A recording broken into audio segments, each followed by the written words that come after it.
Hey everyone, welcome to the Way Wednesdays virtual Midrash. What is it? It's a virtual interactive Midrash study of the Bible, and we are going through the Torah portion. Tonight we're in Numbers chapter 19 up through 21. We've got some great stuff in here. You got Moses striking the rock instead of talking to it. We get to see King Sihon. There's some other cool stuff. I mean, it gets better and better, I'll tell you. Oh, don't leave out the red heifer. Well, of course not. I was just giving the highlights. Or the serpent on the pole. It's like there's some really strange stuff going on in this Torah portion. Yes, indeed. Yes, indeed. Well, hey, we want to let people know that this coming Shabbat we will be at the Way Congregation, Lakewood, Colorado. So please come say hello, hang out with us. We would love to have you. Every Tuesday, I'm taking your questions, almost every Tuesday, most of them. And so check that out. And we are going to have Sukkot with the Way this September. So please do join us. It's going to be a wonderful time. God's good. Without further ado, I don't know. What do you think? Should we get into the text? Hey, nothing better than that. All right, let's do it. All right, here we go. Numbers 19. Now the Lord spoke to Moses and Aaron, saying, "This is the ordinance of the law which the Lord has commanded, saying, Speak to the children of Israel, that they bring you a red heifer without blemish, in which there is no defect, and on which a yoke has never come. You shall give it to Eleazar the priest, that he may take it outside the camp, and it shall be slaughtered before him. And Eleazar the priest shall take some of its blood with his finger, and sprinkle some of its blood 7 times directly in front of the tabernacle of meeting. Then the heifer shall be burned in its sight, its hide, its flesh, its blood, and its offal shall be burned. And the priest shall take cedar wood and hyssop and scarlet, and cast them into the midst of the fire, burning the heifer.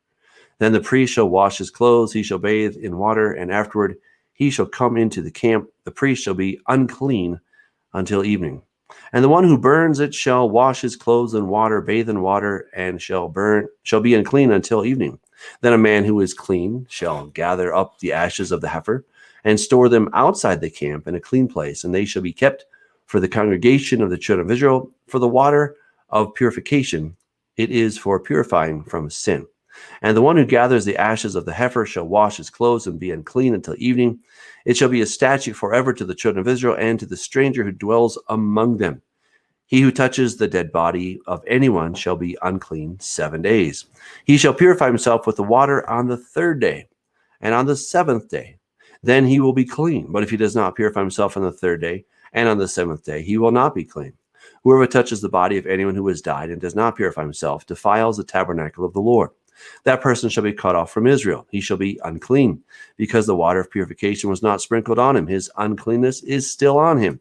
This is the law when a man dies in a tent. All who come into the tent and all who are in the tent shall be unclean 7 days. And every open vessel which has no cover fastened on it is unclean. Whoever in the open field touches one who is slain by a sword or who has died, or a bone of a man or a grave, shall be unclean 7 days. And for an unclean person, they shall take some of the ashes of the heifer, burned for purification from sin, and running water shall be put on them in a vessel. A clean person shall take hyssop and dip it in the water, sprinkle it on the tent, on all the vessels, on the persons who were there, or on the one who touched a bone, the slain, the dead, or a grave. The clean person shall sprinkle the unclean on the 3rd day and on the 7th day, and on the 7th day he shall purify himself, wash his clothes, and bathe in water, and at evening he shall be clean. But the man who is unclean and does not purify himself, that person shall be cut off from among the assembly, because he has defiled the sanctuary of the Lord. The water of purification has not been sprinkled on him. He is unclean. It shall be a perpetual statute for them. He who sprinkles the water of purification shall wash his clothes, and he who touches the water of purification shall be unclean until evening. Whatever the unclean person touches shall be unclean, and the person who touches it shall be unclean until evening. All right. Well, this chapter is all about cooties, right? I mean, you've got cooties, and you've got to be unclean for, so many days, right? I mean, okay, it's an oversimplification, but that's part of this. Obviously there's a whole lot more with his red heifer, but that's part of it. Well, sure. And I mean, I think if they were simply talking about cooties, they would prescribe soap and water. or Purell or whatever, and so the mystery is why the ashes of a red heifer, and Mm-hmm. the answer, I think, is beyond us. To be honest, I really, and this is part. It's probably the ultimate of the chukim, the chuk, the statute. So when you look at the mitzvah, right? You have chukim and you have mishpatim. So the mishpatim are probably those things that we would categorize as things that make sense. Do not kill, do not steal, do not lie, do not commit adultery, do not. The 10 Commandments are mishpatim. There's nothing mysterious really about that, or you could probably classify them as things that are logical, right? It's like, oh, of course I wouldn't do that. We build a parapet around your roof. Well, that makes sense, Mm-hmm. Well, and they're also moral or ethical, right? To not kill somebody is certainly a moral thing. It has something there's a benefit for your neighbor and for you. Building a parapet around your roof is also good for your neighbor. It's good for you. But what is presumably good about the ashes of the red heifer? You're right. It's not at all obvious. Yeah. And so as you look at classic Judaism, they divide these into two things, and like the red heifer is like the prime example of the almost irrational, this doesn't make sense, but we're told to do it type of commandment.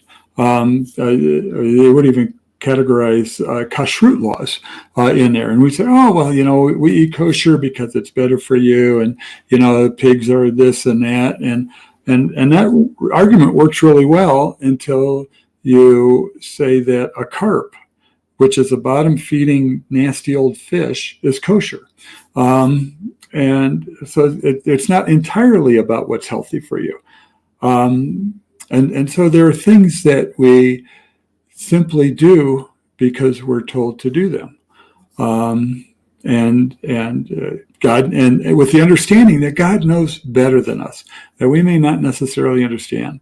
And I think the trap that it's easy to fall into is to try to over spiritualize. The perfect red heifer and the ashes, and it's fully consumed, and all this stuff. I'm not even sure you can over spiritualize that. I'm not sure you can spiritualize it at all. It's just a really odd commandment.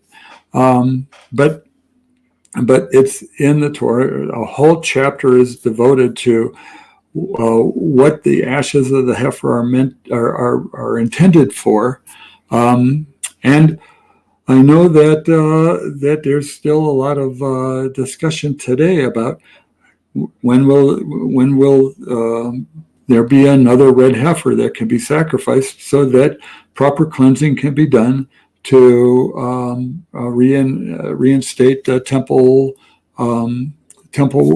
worship. So it's a deal. But I think it's a deal that I certainly don't understand. So if anybody watching us tonight has a handle on what's going on with the ashes of the red heifer, other than what we're simply told to do, I'd be really interested, because this is one of those really mysterious types of things, and they're common within the chukim, as opposed to the mishpatim, which are, at least they make sense. It's like, oh, okay, I can understand that. Mm-hmm. I think Hebrews may give us a few insights. Yes. He talks about how Christ came as high priest of good things to come, with a greater, more perfect tabernacle, not made with hands, that is not of this creation. Now with the blood of goats and calves, but with his own blood, he entered the most holy place once for all, having obtained eternal redemption. For if the blood of bulls and goats and the ashes of a heifer, sprinkling the unclean, sanctifies the purifying of the flesh, how much more shall the blood of Christ, who through the eternal Spirit offered himself without spot to God, cleanse your conscience from dead works to serve the living God? Right? So the whole thing about the red heifer is that it was to be sacrificed outside of the gates, right? It was supposed to be outside, the the camp or whatever. And of course, Jesus was sacrificed outside the camp. Now, Jesus was not burned. He wasn't turned into ashes.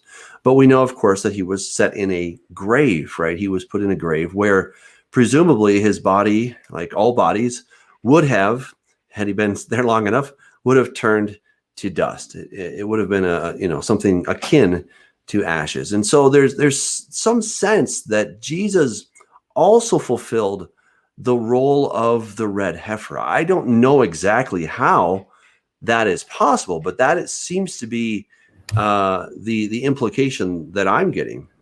So to me, when you just read that passage, what really stood out to me was that it can. So first of all, the ashes of the red heifer are specifically to cleanse you when you come into contact with a dead body. Presumably all of us come into contact with dead bodies at some point in time. We attend a funeral, or we have a loved one who dies, or somehow so everybody is essentially unclean from a dead body at some point in time. And the only prescription for being unclean from a dead body is through the ashes of the red heifer. So from a Jewish law perspective, I think this is a serious problem. They consider it a serious problem. So the passage in Hebrews, though, says, so that your conscience can be clean from dead works. So it still has a connotation of death, but it brings in it introduces the aspect of works in it. So while we may have been working futilely, or I don't know, what are your thoughts on that? What would you constitute or consider dead works? Well, I think the point has always been about the circumcision of the heart. Circumcision of the flesh was certainly mandated in Genesis chapter 17, but God made it clear, and he repeated this again and again in the Torah, that what he was looking for is the circumcision of the heart. All right, he says that in Deuteronomy. It's definitely in Jeremiah and many other places where he talks about that. And so it was never a sense of the letter of the law. Like, that was never the intent, was to merely somehow, do the letter of the law. But it was always about the spirit of the law. And that's what I see, is that the red heifer was a prescription for people who had broken the commandments, but it was always a heart issue. It wasn't just, I had just happened to break the law and I don't really care about God, but I'm just trying to somehow, weave my way through this legal maze and not have any relationship with God. So it's always about relationship. And, Jesus, none of us have touched Jesus, right? We talk about him touching us and all this stuff, but none of us has physically touched Jesus. Nobody here has physically laid their eyes upon Jesus, right? So we're always talking about a relationship that is mediated by the Holy Spirit and such, that we want to have our hearts in such a place that we are pure. And that's what, from I think a legal standpoint, from kind of God's perspective, that, he can't just willy-nilly do things. They have to make sense. There has to be legal authorization for the things that are happening, so that there's a real efficacy behind the things that he's saying. It's not just busy work, right? He's not just having people dig ditches on this side of the street and then later dig them on the other side and fill them in, and just to keep people working at full capacity. That's not what God's about.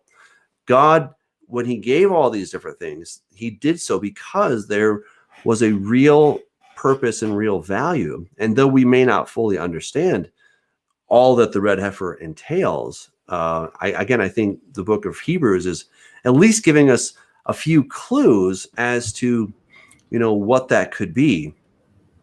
Right. So, yeah. Yeah, no, I totally agree. And so the book of Hebrews really talks about, what are the types and shadows. So all of the kind of the things wrapped around the temple worship and the temple service are brought out in the book of Hebrews as types and shadows. These were given to you so that when Yeshua comes, we would recognize how he is the fulfillment of these things, how it becomes actualized in him.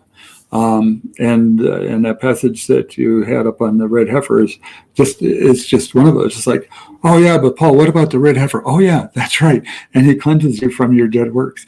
And it's no longer the blood of goats and bulls, and he brings into this illusion of the Yom Kippur sacrifice, not just once but for all time. And so he sees, how, and I love how he uses the phrase, how much more so, the sacrifice of Yeshua, to fulfill the sacrifice, to fulfill the cleansing aspect of the heifer, to, complete all of these earthly shadows that are now brought forth in the heavenly through Yeshua. Absolutely. And looking at Hebrews chapter 13, again, the author brings this to bear. He says, Jesus Christ is the same yesterday, today, and forever. Do not be carried about with various and strange doctrines, for it is good that the heart be established by grace, not with foods which have not profited those who have been occupied with them. We have an altar from which those who serve the tabernacle have no right to eat. For the bodies of those animals whose blood is brought into the sanctuary by the high priest for sin are burned outside the camp. Therefore, Jesus also, that he might sanctify the people with his own blood, suffered outside the gate. Therefore, let us go forth to him outside the camp, bearing his reproach. For here we have no continuing city. All right, so now I understand that there were other sacrifices that were burned outside the city, but of course, so was the red heifer, right? That was definitely something that was burned outside the city, or outside the camp, if you will. Yep. So there's definitely a correlation, and I think part of it could be that the purifying from sin is something that is not easy, right? In other words, there's a huge cost. There's something incredibly rare about the ashes of a kosher red heifer, right? That doesn't come around every other day. So this becomes incredibly valuable. You're going to want to use it sparingly because you don't come up with these ashes all the time. And I think there's also, something about that, to understand the value of this solution that has been procured for you. It must be treated with great care, understanding the incredible value that it represents. And I think sometimes we can become incredibly flippant to the sacrifice that Jesus made for us. Like, well, Jesus' blood covers me and I'm good. It's like, well, yeah, but, that wasn't cheap. That was super expensive, right? Right. Yeah, shifting gears a little bit here to the prophetic. We know that in the time of the tribulation, that the sacrifice at the temple will be resumed. It has to be resumed for it to be halted. And I'm not the prophecy guy you are, so tell me if I'm wrong. But I believe that that temple sacrifice will be resumed in the time of the tribulation. To do that, they need the ashes of the red heifer to purify the priests before they can begin offering up sacrifice. So from a prophetic aspect, I always like to kind of put this in the back of my mind. It's like when I hear news about, a red heifer's been found. Oh, the rabbis that are looking at these red heifers that they say could be pure enough, or whatever it is, the criteria for it to be sacrificed and used for their ashes. When you see stuff like that happen, man, your prophetic radar should be really going off, saying, "Wow, this is one of those end time things that is going. It's a trigger that lets the next stage begin to roll through." Doug, what are your thoughts on that? No, I think you're absolutely right. And, we've had a number of candidates that have come through, and they never seem to quite make the grade at the end of the day. It's like one white hair or something. Yeah. I know. So, I mean, it's interesting, right? I always find those things kind of, it's what bleeds leads, it's kind of that kind of news, that it's like, hey, this is happening. And then the next day it's like, well, no, it didn't happen, Yeah. So look, I think there's a question that we're getting close, and certainly a red heifer is going to be needed for the establishment of a temple. And I think we'll get it, right? But I almost feel like by the time all that comes around, it's going to be, on page 6 of the newspaper. It's going to be something that's not even making the front page anymore, because there's so many other things that will be happening. We'll just be like, oh yeah, and by the way, the red heifer was totally kosher, and they got the ashes right over here, and they're good to go. And you're like, oh, okay. I thought it was also interesting, looking at the text there, that that this is talking about how, on the third day, this is interesting. He shall purify himself with the water on the third day and on the seventh day, and he'll be clean. But if he does not purify himself on the third day and on the seventh day, he will not be clean.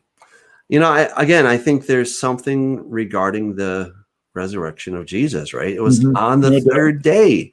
Yep.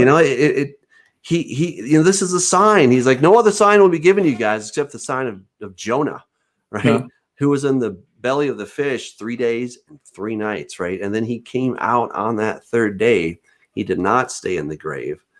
And, it's interesting because he went in certainly unclean because he was dead, but then he comes out clean. And even folds his little burial napkin, right? He just talk about clean. He's like, a place for everything and everything in its place, Look, gosh. Mom, I cleaned up my room. I don't know. But there's just something. Yeah, there's just something there where he came out not needing to be clean, but now he is the cleansing agent. He is the cleansing one, but we are made clean by him. Yes. Right. And by his blood, we are made clean. By believing in his name, we are made clean. I mean, what a reversal in this whole thing. So that people that were unclean for various reasons can now look to Yeshua. He fulfills all these different things. He's the lamb. He's the burnt sacrifice. He's the red heifer. He becomes all those things. And he's the priest. And it's his blood. It's all him. That's what's so amazing. I wish he would have said something like, I did not come to abolish the law, but to fulfill. Oh, that would be great if he'd said that. And anybody who keeps it will be considered great in the kingdom, and whoever doesn't will be considered little, least in the kingdom. So that'd be really cool if he'd said that. Just to see this happen, to see him fulfill these things, these literal physical things, not just that he's the Passover lamb and he keeps the feast. Usually we talked about this in the context of the feasts and the festivals, but in the context of the red heifer, in the context of the altar, in the context of the blood of goats and bulls and all of this stuff, the Yom Kippur sacrifice, the Passover sacrifice, the entire he is all in all. Amen. Well, let's make our way to chapter 20. Moving along. Then the children of Israel, the whole congregation, came into the wilderness of Zin in the first month, and the people stayed in Kadesh, and Miriam died there and was buried there. Now there was no water for the congregation, so they gathered together against Moses and Aaron, and the people contended with Moses and spoke, saying, if only we had died when our brethren died before the Lord.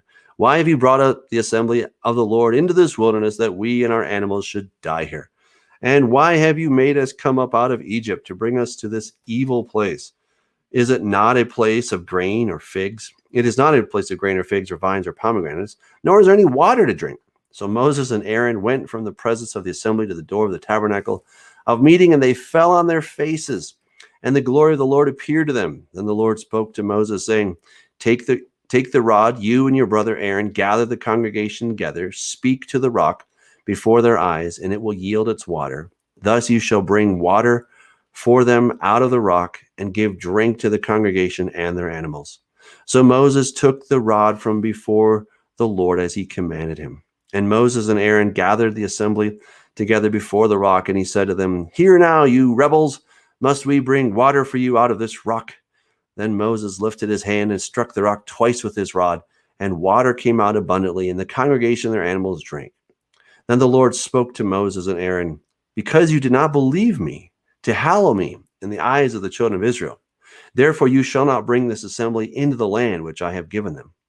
This was the water of Meribah, because the children of Israel contended with the Lord, and he was hallowed among them. Now Moses sent messengers from Kadesh to the king of Edom. Thus says your brother Israel, You know all the hardship that has befallen us, how our fathers went down to Egypt, and we dwelt in Egypt a long time, and the Egyptians afflicted us and our fathers. When we cried out to the Lord, he heard our voice and sent the angel and brought us up out of Egypt. Now here we are in Kadesh, a city on the edge of your border. Please let us pass through your country. We will not pass through your fields or vineyards, nor will we drink water from wells. We will go along the king's highway. We will not turn aside to the right hand or to the left until we have passed through your territory. Then Edom said to him, You shall not pass through my land, lest I come out against you with the sword. So the children of Israel said to him, We will go by the highway, and if I or my livestock drink any of your water, then I will pay for it. Let me only pass through on foot, nothing more. Then he said, You shall not pass through. So Edom came out against them with many men and with a strong hand. Thus Edom refused to give Israel passage through his territory. So Israel turned away from him. Now the children of Israel, the whole congregation, journeyed from Kadesh and came to Mount Hor. And the Lord spoke to Moses and Aaron in Mount Hor by the border of the land of Edom, saying, Aaron shall be gathered to his people, for he shall not enter the land which I have given to the children of Israel, because you rebelled against my word at the water of Meribah. And take Aaron and Eleazar his son, and bring them up to Mount Hor, and strip Aaron of his garments, and put them on Eleazar his son, for Aaron shall be gathered to his people and die there. So Moses did just as the Lord commanded, and they went up to Mount Hor in the sight of all the congregation. Moses stripped Aaron of his garments and put them on Eleazar his son, and Aaron died there on the top of the mountain. Then Moses and Eleazar came down from the mountain. Now when all the congregation saw that Aaron was dead, all the house of Israel mourned for Aaron 30 days. Oh, poor Moses. He was so close. Oh, man, I'll tell you. I mean, he was right there at the gates 40 years ago, right? He's like, I'm ready to go. And then the people blow it. And now he's waited roughly 40 years, and they're pretty close. And he loses his temper, and he forfeits getting to go into the promised land. I mean, that is really heartbreaking. Yeah, and that is really tough because I think any of us can look at Moses and say, you know, you've had to bear with a lot of hardship with these people, and you know, can't you find a little grace? and it's like we do. We want to talk to God and say, Lord, you know, why this? Why? I don't get it. This is a really difficult passage because we know that God is long-suffering and merciful and kind and compassionate, and His loving kindness extends, you know, forever. And yet he punishes Moses for this infraction, and so there's something there that is beyond my understanding. It's really difficult. If it was me, I would have spoken to the rock and hit the people. There you go. Well, you know, the Targumim talk about how, those are the Aramaic translations of the Hebrew text. They talk about, and really, just so people understand, they're really more kind of a sermon, right? This is what people would then speak, and then they wrote the whole thing down, kind of like somebody giving understanding to the passage. So it was in the Targumim that the rock had actually followed them, right? The rock was following them. And I think Paul says that, right? 1 Corinthians chapter 10, right? The rock that followed them, and the rock was Christ, right? That spiritual rock.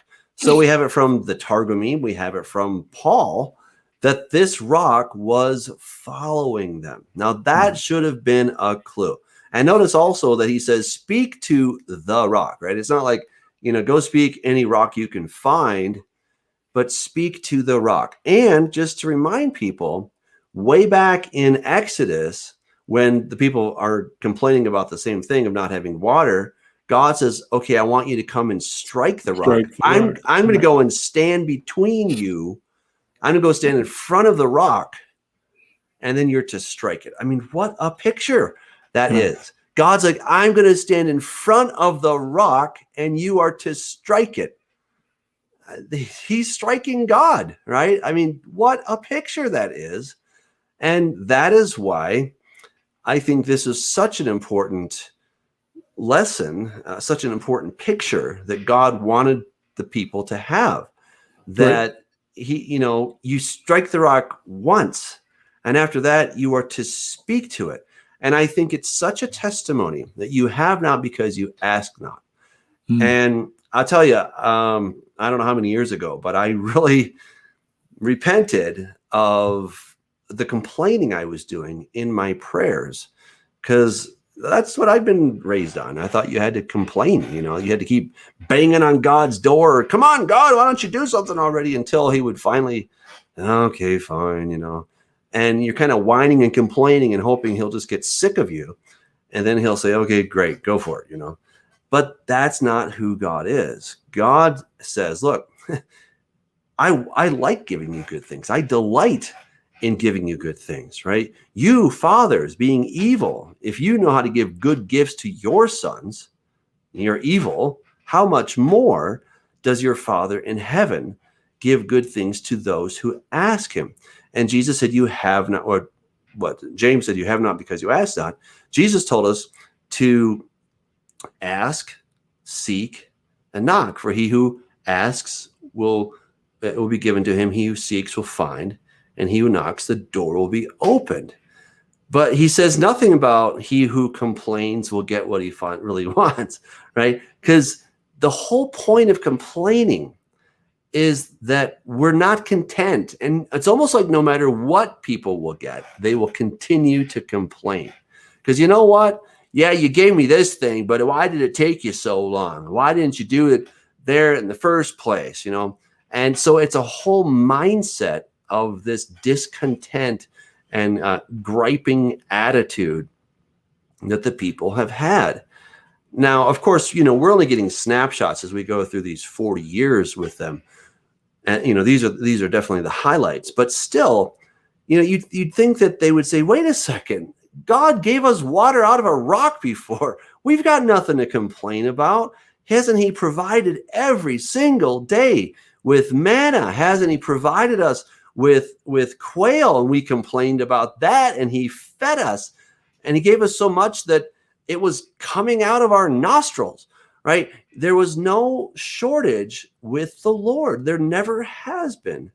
But the human condition is prone to forget these things, to overlook these things, to, just very conveniently ignore these things. And, that is just such an unfortunate thing that we can justify all kinds of ways of not really believing what the Lord has said. And I think that makes us essentially, we are practical atheists. That's the word I like to use. The phrase is that we're practical atheists. Yes, we believe all the creeds.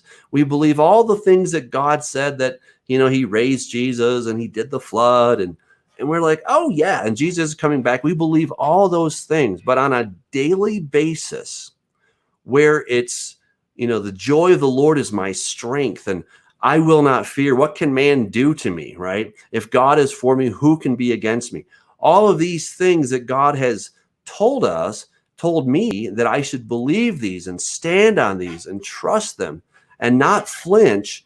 And yet I find myself quite often, more often than I want to admit, I find myself in that place of being fearful, of just kind of starting the complaining. And that's when I really have to say, okay, Doug, don't do that. No complaining. And, and sometimes I have to say, Lord, I'm sorry. I was complaining again. I'm really sorry about that. I don't mean to. And so then I have to just change the way I'm praying so that I don't go back to that old status quo of just griping and murmuring and complaining. And that's where I think where the children of Israel were. And it's not good. And that's what sent Moses off the rails. He was tired of carrying these people. He's like, I'm so sick of you guys. It's like, are we there yet? Are we there yet? Are we there yet? And no, we're not. Just be quiet, but we're close. But they just kept poking Moses until he finally lost it. But, you ask, like, what's the big deal? I mean, I get it, because I've asked the same question at times. I think the point here is that, what did God tell Moses? You will be like God, and Aaron will be your prophet, right? Mm-hmm. So Moses had this very close, intimate communication with God. There was nothing, well, maybe some things, but God was revealing a whole lot to Moses. He said, look, to others, I speak in visions and dreams, not so with my servant Moses, right? I speak with him face to face, or pe el pe in Hebrew, mouth to mouth. But, God is directly communicating with Moses. So, Moses has a greater responsibility.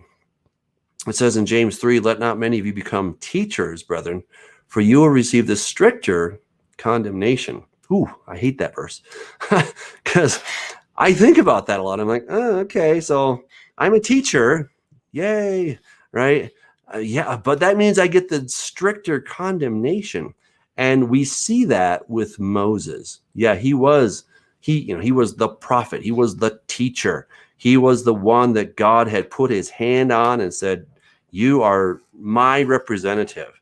And because of that highly exalted position that Moses had, and the favor that he had with God, and that he could even get into these arguments with God, that because of that, it came with a very high level of responsibility and accountability. And when Moses did not fulfill that, then he was held accountable at a very, very high level. Yeah, no doubt about it, and I think that's where when God says, "Because you did not hallow me, you're my representative. You did not hallow me, and you were my representative, and you didn't do that, and therefore you won't enter into the land." I back to the conversation about the being malcontent. There is a lot to be said for being content. With things that are going on in your life, because we all deal with, we want more, we want different situations, we want things better, and it's something I struggle with in terms of understanding. It's like, okay, Lord, I want to be content with the place that you've put me. I don't want to be a complainer. I don't want to be a murmurer. I don't want to do this. But at the same time, I want to strive to be better. I want to strive to improve. I want to strive to expand, in so many different ways. And kind of dealing with those two feelings of being content, but at the same time wanting to do better all the time. Because the lesson that I see from the children of Israel is that blessing after blessing after blessing after blessing, and they were not content. They complained because the ground was too dry when they crossed the Red Sea. It's like, oh my gosh! It's like, it's a dry heat. They complain. They complain because the music's too loud. They complain because the water is not sweet enough. They complain because the dates are not right. I'm just making a lot of this stuff up. But things like everything was a complaint that out in the wilderness, it's like, what do you expect? And yet these miraculous blessings come, and you should find contentment in it. And I think that's true in our own lives, that we need to find contentment in the blessings that we come. We need to recognize that we are being blessed. We need to be content with those. And then I think he will continue to bless us. He'll say, oh, you guys were satisfied with that. Okay, I'm going to give you a little meat along with this manna, and without you complaining about it. It's like he will continually bless us as we recognize the blessing and find contentment there. Absolutely. And I mean, it really underscores how they had come up to the promised land. They sent 12 spies in to check it out, right? They're right there at the gates of blessing galore, right? I mean, this is God's promise. Like, I'm going to bless you guys. You're going to love the place. Trust me. It's like God, taking you to the new house. Like, you guys are going to love this place, right? It's going to be just wild. It's going to be so cool, and, you send in a advanced party to go check it out, and they come back. Oh, it's an amazing house. You guys, you're not going to believe it. It's so incredible.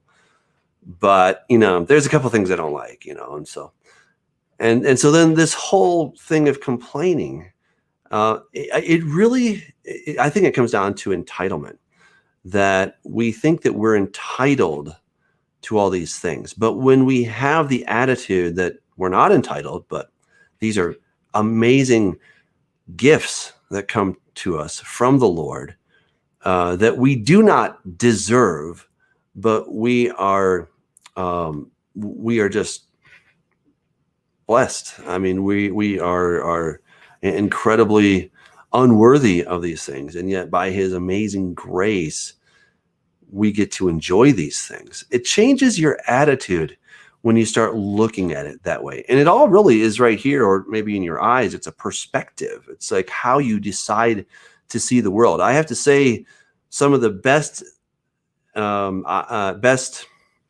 lessons that I've learned have come from just living outside the United States. The first place that I really traveled when I was in college, I didn't get out much before that, but I traveled to the Dominican Republic, and I lived with a family there, and, they were nice. But I remember, we got there late at night, and then I came out early in the morning, and they offered me their toothbrush, right? The family toothbrush. And I was like, well, thanks anyway, and then, had to use the bathroom, right? And, well, there's no indoor plumbing. There was an outhouse. I was like, well, okay, worse things can happen than outhouses. Well, worse did happen. They didn't have toilet paper. They just had glossy magazines, like not even like the dull ones, but the glossy magazines. And I was like, oh boy. By the end of it, they got the American, the soft toilet paper. And then there was another time I was there, and we went to visit this other family, and they had an outhouse. Well, next to that outhouse was like a biting ant colony. Okay. Oh my goodness. Oh, I was like, oh, thank you, Lord, for indoor plumbing, and thank you for hot showers. Oh, I tell you, I never get tired of thanking God for those, because I know what it's like to not have those. I'm not saying I've arrived, because I haven't, but I have been without some of the just everyday luxuries that we have. Like, here's one: clean running water. Wow. Until you don't have that, you don't experience that, you take it completely for granted. And yet that is such a blessing. And I know better than some guy who was born in Africa, who was born in Ethiopia, where he has to walk 5 miles just to get dirty water. And I can just come and turn on my tap, and I've got pure, clean, potable water. I'm good to go. Wow. So it's about perspective on so many of these things. And that's unfortunately what they just couldn't seem to get through their minds. So true. Yeah, so true. Well put. Yeah. Well, so then Aaron dies. I mean, there's a whole. Yeah, Miriam dies. Aaron dies. It's like, yeah. Wow. This is it. Yeah. Yeah. Well, they're getting older, and Moses' turn will come pretty soon after this. But let's keep going to chapter 21. Then the king of Arad, the Canaanite, who dwelt in the south, heard that Israel was coming on the road to Atarim. Then he fought against Israel and took some of them prisoners. So Israel made a vow to the Lord and said, if you will indeed deliver this people into my hand, then I will utterly destroy their cities. And the Lord listened to the voice of Israel and delivered up the Canaanites, and they utterly destroyed them in their cities. So the name of that place was called Hormah. Then they journeyed from Mount Hor by the way of the Red Sea to go around the land of Edom. And the soul of the people became very discouraged on the way. And the people spoke against Moses and against God and against Moses. Here we go again, right? Why have you brought us up out of Egypt to die in this wilderness? For there's no food and no water, and our soul loathes this worthless bread. So the Lord sent fiery serpents among the people, and they bit the people, and many of the people of Israel died. Therefore the people came to Moses and said, we have sinned, for we have spoken against the Lord and against you. Pray to the Lord that he take away the serpents for us. So Moses prayed for the people. Then the Lord said to Moses, make a fiery serpent and set it on a pole, and it shall be that everyone who is bitten when he looks at it shall live. So Moses made a bronze serpent and put it on a pole, and so it was.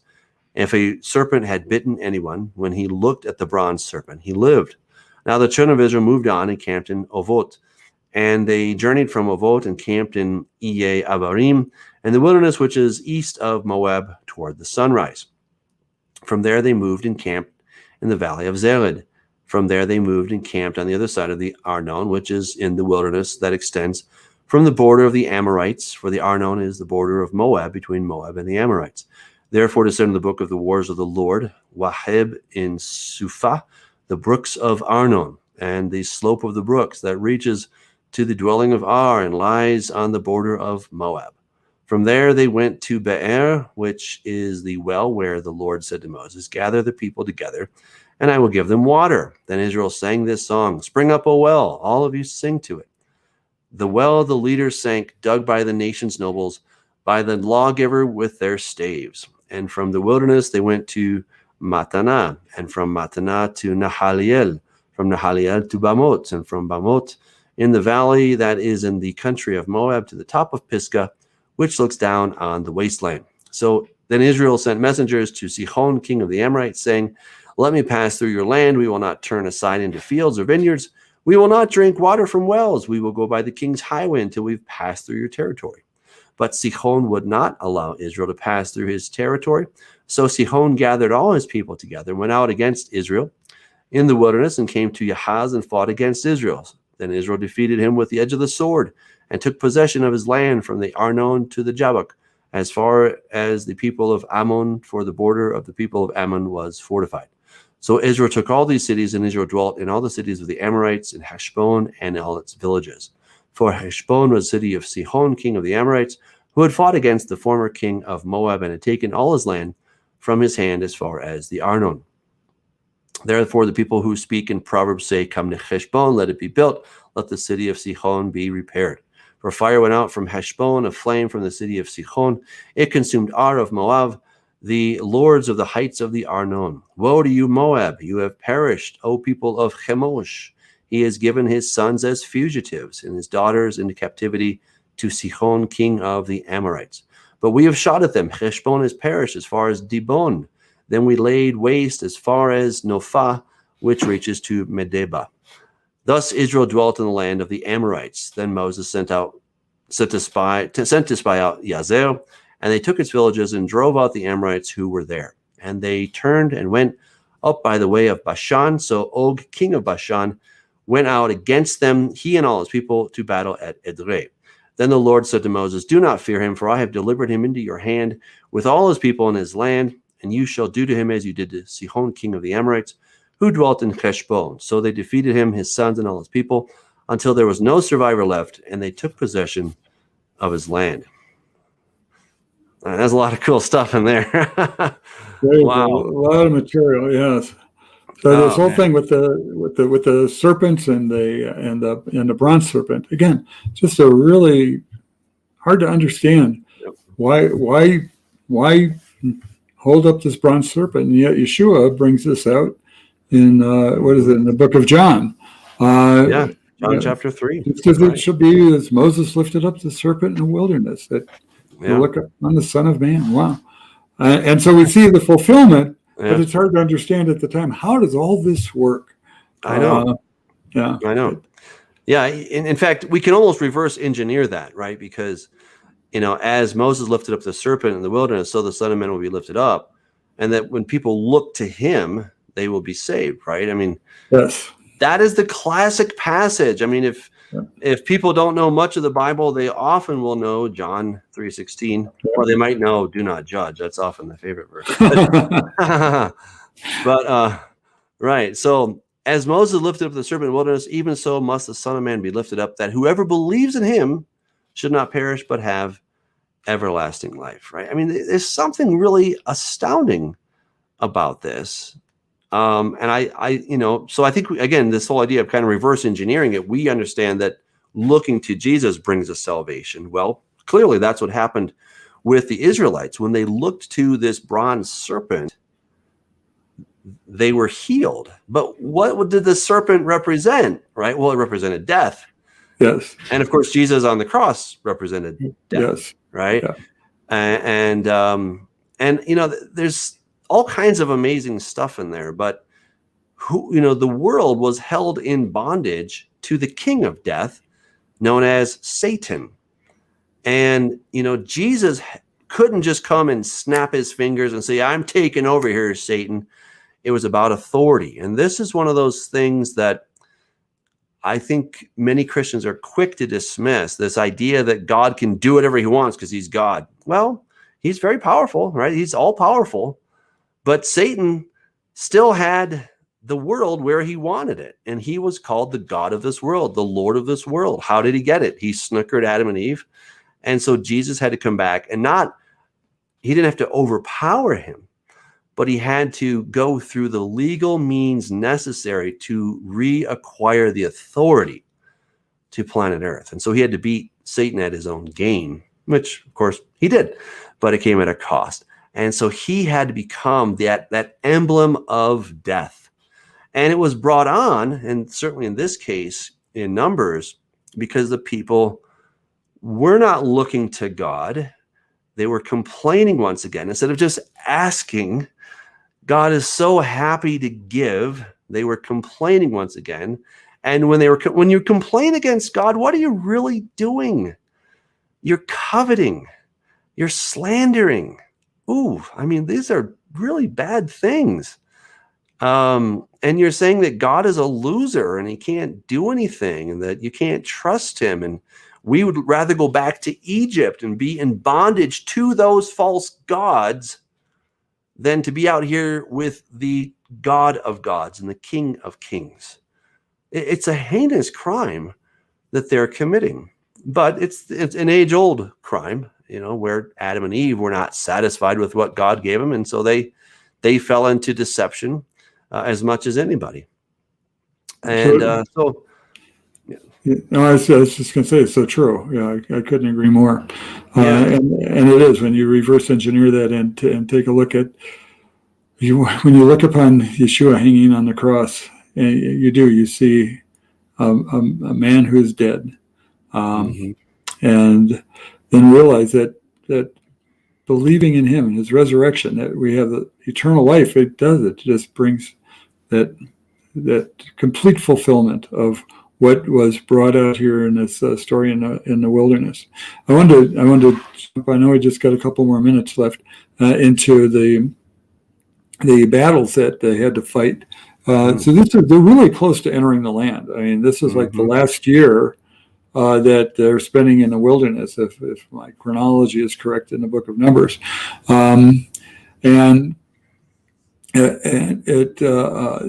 is definitely preparing them. He's giving them good battle skills. He's giving them confidence. He's obviously defeating the enemy. He knows that there is going to be a struggle in taking the land. This is not going to be just he's going to open the doors and they're going to walk in and do things. He'll be with them. He'll go before them. But as is so true today, we actually got to get off our derrieres and actually do something in terms of being able to fulfill God's plan for our lives.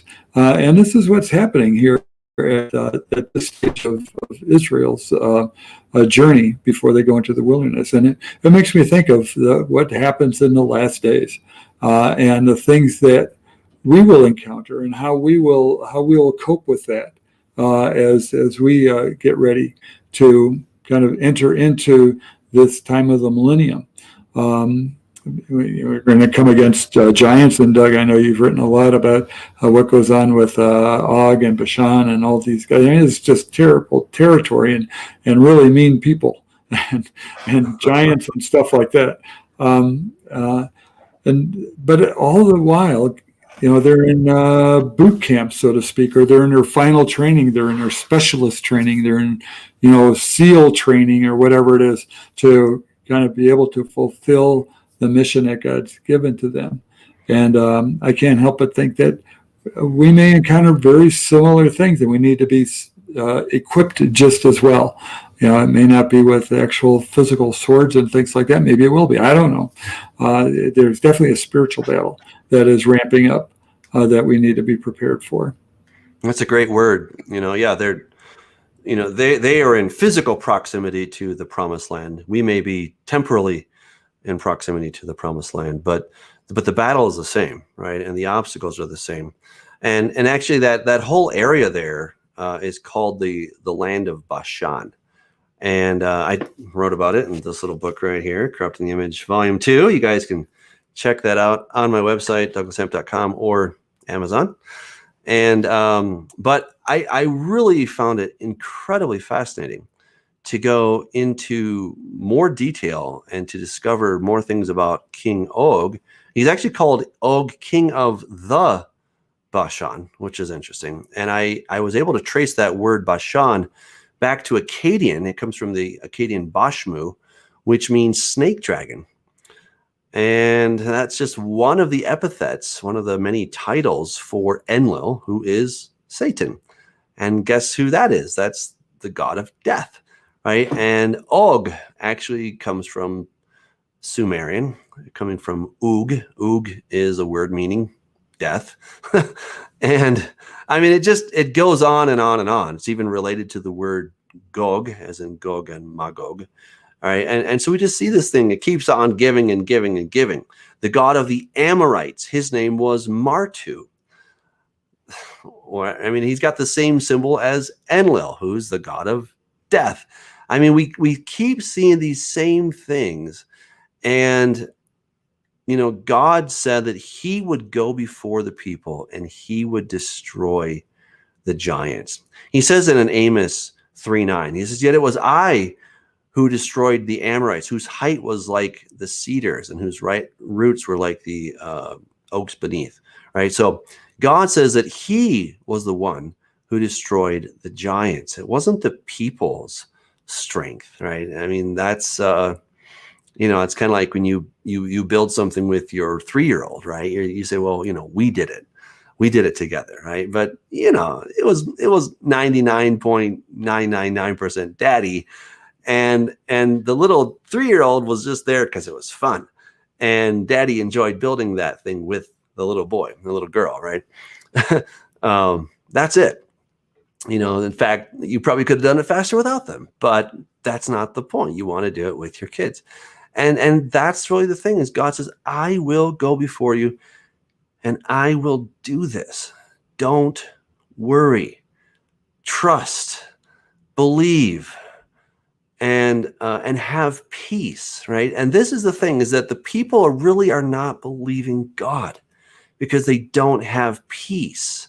They keep looking to themselves instead of looking to God. And you'd be like, oh, if I had been there and could have seen God, I would have been different. Maybe not, because we have the Holy Spirit dwelling in us. We've got all this stuff in the Bible written down for us. We can go back and look at the record and review it and say, oh, yeah, that's right. And we do the same kinds of stupid things that they were doing. So I don't think we'd probably be any better than most of us. And, it's just, again, this is where we have to walk by faith. There's things we cannot see. There's some things we can see that they couldn't see and vice versa. And so we just need to make sure that our hearts are right, that we're not complaining. I'm telling you guys, complaining is a sin. It really is. Now, again, we're all going to have our moments of complaining, but don't let it become a lifestyle. Don't let it become a way that you go through your life always complaining. But start believing, trusting, thanking God. It makes such a difference. Amen, brother. Well spoken. All right. Well, hey, we made it to the end. It's pretty I cool. know. Good stuff. Good stuff. Fascinating scriptures. Absolutely. Amen. Um, Well, we want it's to just always a bless pleasure. everybody. Yes, indeed. So we'll sign off. We will see everybody next week. Many blessings. Take care.